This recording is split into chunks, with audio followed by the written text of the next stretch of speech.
ब्रह्मांड यानी वो सब कुछ जो हमारे चारों ओर मौजूद है, तारे, ग्रह, आकाश गंगाएं और यहाँ तक कि समय और स्थान मानव सभ्यता की शुरुआत से ही।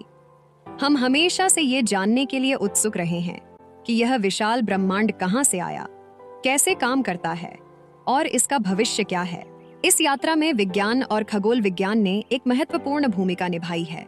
इस स्क्रिप्ट में हम ब्रह्मांड की खोज के बारे में जानेंगे, इसके इतिहास से लेकर आधुनिक विज्ञान की महान उपलब्धियों तक। अध्याय 1। प्राचीन सभ्यताओं के पास ब्रह्मांड की अपनी परिकल्पनाएं थीं। भारत में ऋग्वेद में ब्रह्मांड की रचना और उसे समझने की कोशिश की गई थी। इसी तरह ग्रीस में अरस्तु और प्लेटो जैसे दार्शनिकों ने भी ब्रह्मांड को समझने की कोशिश की। इनका मानना था कि पृथ्वी ब्रह्मांड का केंद्र है और बाकी सब कुछ इसके चारों ओर घूमता है। इस धारा को जियोसेंट्रिक मॉडल कहा गया। अध्याय 2। 15वीं सदी में निकोलस कोपरनिकस ने एक क्रांतिकारी विचार प्रस्तुत किया, हेलियोसेंट्रिक मॉडल।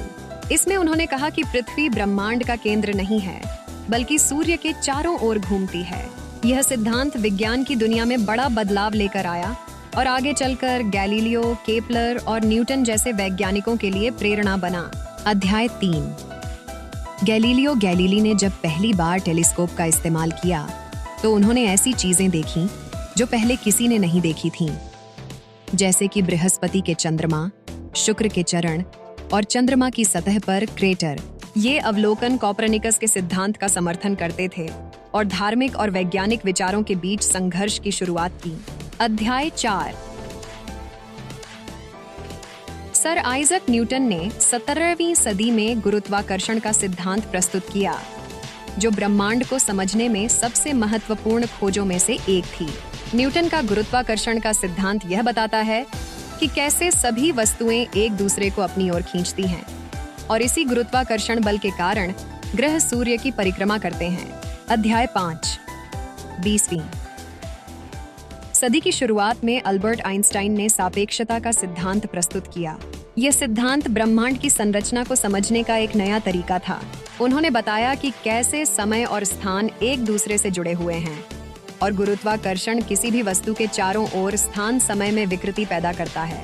अध्याय 6। ब्रह्मांड की उत्पत्ति को समझने के लिए सबसे प्रमुख सिद्धांत बिग बैंग थ्योरी है। इस सिद्धांत के अनुसार लगभग 13.8 अरब साल पहले ब्रह्मांड एक बिंदु में संकुचित था और एक बड़े विस्फोट बिग बैंग के साथ इसका विस्तार हुआ। इसके बाद से ब्रह्मांड लगातार फैल रहा है। इस सिद्धांत की पुष्टि वैज्ञानिकों ने कई अवलोकनों और रेडियो तरंगों के माध्यम से की है। अध्याय 7। ब्रह्मांड में केवल वही नहीं है जो हम देख सकते हैं। वैज्ञानिकों ने पाया कि ब्रह्मांड का अधिकांश हिस्सा डार्क मैटर और डार्क एनर्जी से बना है, जो हमारी आंखों से अदृश्य है। डार्क मैटर वह सामग्री है जो ब्रह्मांड में गुरुत्वाकर्षण को प्रभावित करती है, जबकि डार्क एनर्जी वह शक्ति है जो ब्रह्मांड के विस्तार को तेज कर रही है। अध्याय 8। आज के दौर में खगोल विज्ञान और अंतरिक्ष विज्ञान में नई नई खोजें हो रही हैं। हबल स्पेस टेलीस्कोप और अन्य आधुनिक उपकरणों के माध्यम से वैज्ञानिक नए ग्रहों, आकाश गंगाओं और ब्लैक होल्स की खोज कर रहे हैं। इसके अलावा वैज्ञानिक यह समझने की कोशिश कर रहे हैं कि ब्रह्मांड का अंत कैसे होगा। क्या यह हमेशा विस्तार करता रहेगा या कभी फिर से सिकुड़ेगा। अध्याय 9। आने वाले समय में ब्रह्मांड की खोजें और भी रोमांचक हो सकती हैं। वैज्ञानिक और शोधकर्ता नए मिशनों की योजना बना रहे हैं, जैसे मंगल ग्रह पर मानव बस्ती और दूर के सितारों तक पहुंचने की तकनीक। क्वांटम भौतिकी और मल्टीवर्स थ्योरी जैसे नए सिद्धांत भी ब्रह्मांड की हमारी समझ को बदल सकते हैं। ब्रह्मांड की खोज का सफर अद्भुत और अंतहीन है। मानव जिज्ञासा और विज्ञान की शक्ति ने हमें ब्रह्मांड के रहस्यों को थोड़ा बहुत समझने का मौका दिया है, लेकिन अभी भी बहुत कुछ जानना बाकी है। ब्रह्मांड जितना विशाल और जटिल है, उतनी ही अनगिनत उसकी अनसुलझी गुत्थियां हैं। यह यात्रा हमें न केवल हमारे अस्तित्व के बारे में सोचने पर मजबूर करती है, बल्कि यह भी सिखाती है कि हमारी सीमाओं के परे देखने की क्षमता कितनी महत्वपूर्ण है।